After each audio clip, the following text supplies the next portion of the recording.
Атырауда қоғамда елең еткізген ауыр іс бойынша күдікке ілінген азаматтың әкесі алғаш рет ел алдына шықты. Ол ұлына тағылған айыптауларға жүрегі сенбейтінін айтып, жан айқайын жеткізді. Әкенің айтуы бойынша, соңғы күндері әлеуметтік желілерде түрлі болжамдар көбейіп кеткен. Бірі ұлын кінәлі десе, енді бірі әртүрлі нұсқа айтып жатыр. Алайда әке жүрегі баласының мұндай іске баруына сенбейді.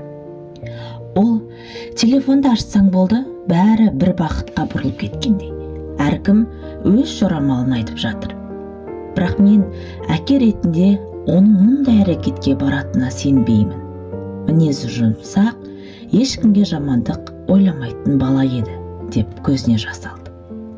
Бұл сөздер қоғамды екіге бөлді.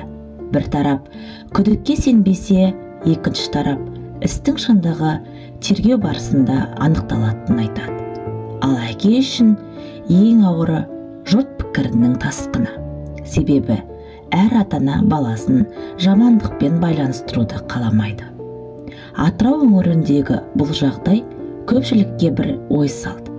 Шындықты тек ресми тергеу ғана анықтай алады, ал қауесет пен жорамал тағдырды өзгертіп жіберуі мүмкін.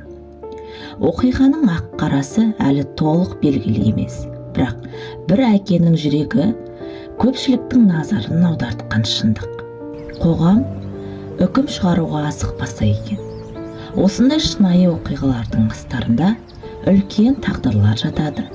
Келесі бөлімде бұл істің қалай өрбігенін баяндап береміз.